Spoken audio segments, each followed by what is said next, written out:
വയനാട്ടിലെ DCC treasurer എൻ.എം. വിജയന്റെയും മകന്റെയും ആത്മഹത്യയുമായി ബന്ധപ്പെട്ട കേസിൽ നിർണായക വിവരങ്ങൾ പുറത്ത്.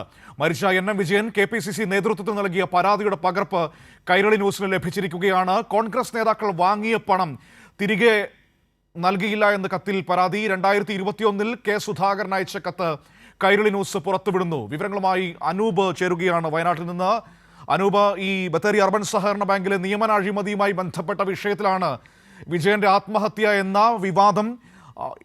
ഇങ്ങനെ നിൽക്കുന്ന സമയത്താണ് ഇപ്പോൾ വിജയൻ KPCC നേതൃത്വത്തിന് അയച്ച കത്തിപ്പോൾ പുറത്തു വന്നിരിക്കുന്നത്. ഈ കത്തിൽ നേതാക്കൾ പണം വാങ്ങിയതിനെ കുറിച്ച് എൻ.എം. വിജയൻ പറയുന്നത് എന്താണ്? മനു, പ്രധാനമായും ഈ മരണത്തിന്റെ അല്ലെങ്കിൽ ആത്മഹത്യയുടെ പശ്ചാത്തലം ഈ വിധത്തിൽ സഹകരണ ബാങ്ക് നിയമനവുമായി ബന്ധപ്പെട്ട അഴിമതിക്ക് പങ്കുണ്ടെന്ന വിവരങ്ങൾ പുറത്തു വന്നു തുടങ്ങുകയാണ്. ഏതായാലും അതുമായി ബന്ധപ്പെട്ടുള്ള ഈ പണമിടപാടുകളാണ് എം.എൻ. വിജയന് വലിയ സാമ്പത്തിക ബാധ്യത ഉണ്ടാക്കിയതും പിന്നീട് ആത്മഹത്യയിലേക്ക് നീങ്ങുന്നതുൾപ്പെടെയുള്ള കാര്യങ്ങളിലേക്ക് വഴിതെളിച്ചതും എന്നുള്ളതുമായുള്ള ബന്ധപ്പെട്ട് അതിനെ സാധൂകരിക്കുന്ന ചില വിവരങ്ങളാണ് ഏതായാലും ഇപ്പോൾ പുറത്തു വരുന്നത്.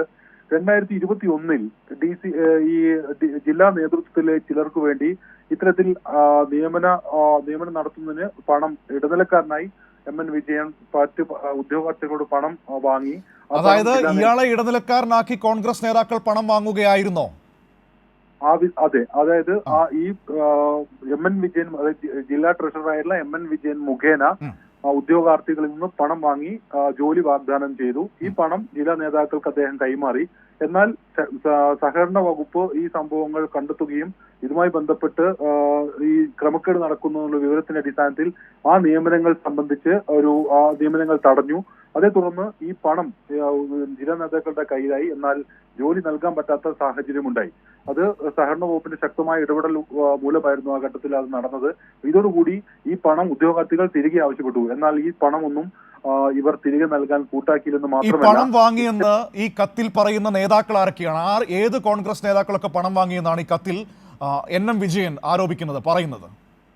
ഈ കത്ത് പരാമർശിക്കും അല്ലെങ്കിൽ ഈ കത്തിനെ ആസ്പദമാക്കി നമ്മൾ ഈ പറയുമ്പോൾ ഇതിൽ ജില്ലാ നേതാക്കൾക്ക് ഉൾപ്പെടെ വിവിധ നേതാക്കൾക്ക് പണം നൽകിയതായി പറയുന്നുണ്ട്.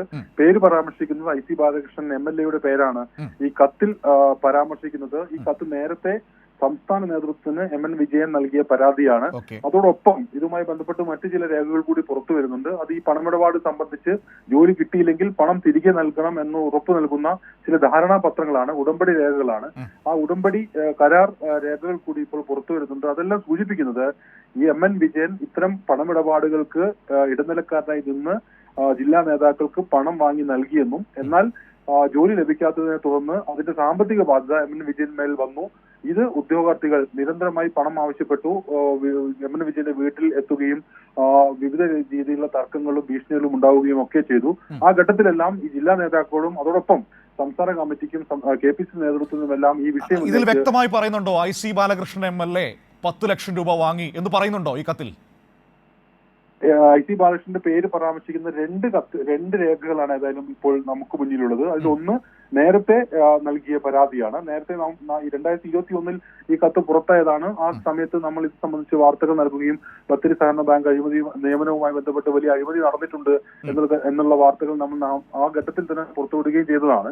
ഏതായാലും ആ കത്തിലെല്ലാം ഈ പേര് പരാമർശിക്കുന്നുണ്ട്. അതോടൊപ്പം ഈ ജോലി വാഗ്ദാനം അല്ലെങ്കിൽ ഉദ്യോഗാർത്ഥിയുടെ പിതാവ് ഈ വിധത്തിൽ പണം കൈമാറുമ്പോൾ തയ്യാറാക്കിയ ഒരു ഉടമ്പടി കരാറും നമുക്ക് ലഭിച്ചിട്ടുണ്ട്. ആ കഥയിലെല്ലാം ഈ ഇത്തരത്തിൽ നേതാക്കളുടെ DCC നേതാക്കളുടെ പേരുകൾ പരാമർശിക്കുന്നുണ്ട്. പ്രത്യേകിച്ച് MLA IC ബാലകൃഷ്ണന്റെ ഉൾപ്പെടെ പേരുകൾ പരാമർശിക്കുന്നുണ്ട് എന്നുള്ളത് ഈ മരണത്തിന്റെ പശ്ചാത്തലത്തിൽ ഗൗരവമായി കാണേണ്ട കാര്യമാണ്. കെ സുധാകരനാണോ പരാതി? KPCC അധ്യക്ഷനാണോ ഈ പരാതി കൊടുത്തിരുന്നത്? 2021 നൽകിയ പരാതി KPCC അധ്യക്ഷൻ കെ സുധാകരനാണ്. എന്നാൽ അതുമായി ബന്ധപ്പെട്ട് ഒരു അന്വേഷണ കമ്മീഷനിൽ ആ ഘട്ടത്തിൽ ഇവർ ചുമതലപ്പെടുത്തിയിരുന്നു. ഈ ചുമതലപ്പെടുത്തുകയുമായി ബന്ധപ്പെട്ടുള്ള അന്വേഷണം നടക്കുമെന്നെല്ലാം KPCC നേതൃത്വം ഈ ബന്ധപ്പെട്ട ആളുകളോട് വിശദീകരിക്കുകയെല്ലാം ചെയ്തിരുന്നു. എന്നാൽ അന്വേഷണം ഒന്നും കാര്യമായി നടന്നില്ല. അത് മാത്രമല്ല, ഈ വിഷയത്തിൽ കാര്യമായി ഇടപെടാൻ സംസ്ഥാന നേതൃത്വം തയ്യാറായില്ല. യഥാർത്ഥത്തിൽ സംസ്ഥാന നേതൃത്വത്തിന്റെ ഈ അവഗണനയും ഈ പണം തിരികെ കൊടുക്കാൻ അല്ലെങ്കിൽ ആ വിധത്തിൽ സമ്മർദ്ദം ഉണ്ടായില്ല എന്നത് കൂടിയാണ് ഈ വലിയ സാമ്പത്തിക ബാധ്യത എം എൻ അതായത് വിജയൻ അനൂപ് സംഭവിച്ചെന്ന് വെച്ച് കഴിഞ്ഞാൽ ഈ എൻ എം വിജയനെ ഇടനിലക്കാരനാക്കി നിർത്തി നേതാക്കൾ പണം വാങ്ങി അവർ പൊടിയും തട്ടിപ്പോയി. അവസാനം ഈ പണം തിരികെ നൽകേണ്ട ബാധ്യത ഈ വിജയനിലേക്ക് വന്നു. അങ്ങനെ സാമ്പത്തിക ബാധ്യത വന്ന് അയാൾ ആത്മഹത്യ ചെയ്തു അല്ലേ? തീർച്ചയായും. അതായത് ഇത് ചെറിയ ഒരു തുകയല്ല, കോടിക്കണക്കിന് രൂപയുടെ ഒരു ആ വിധത്തിലുണ്ടായിട്ടുള്ള ഒരു അഴിമതിയായാണ് പൊതുവിൽ ഇവിടെ കോൺഗ്രസ് നേതാക്കൾ ഉൾപ്പെടെ കാര്യത്തെക്കുറിച്ച് സൂചിപ്പിക്കുന്നു എന്നുള്ളതാണ്. വലിയ സാമ്പത്തിക ബാധ്യത, അതായത് പത്തോളം നിയമനങ്ങൾ വിവിധ ബാങ്കുകളിലായി നൽകാം എന്ന് പറഞ്ഞാണ് ഈ പണം സ്വരൂപിക്കുന്നത്. ആ ഘട്ടത്തിൽ ഈ പണം എന്നാൽ നേതാക്കളുടെ കയ്യിലാവുകയും ഈ ഉടമ്പടി പ്രകാരം എം എൻ വിജയന് ഈ ബാധ്യത വരികയും ചെയ്തു. ഇതേ തുടർന്ന് നിരന്തരമായ ഉദ്യോഗാർത്ഥികൾ ഈ കഴിഞ്ഞ ഏതാണ്ട് 2016 മുതൽ പിന്നീട് 2021 ഒക്കെ ഈ ജോലി വീണ്ടും കൊടുക്കാമെന്ന് പറഞ്ഞു, പിന്നീട് ഉണ്ടായില്ല.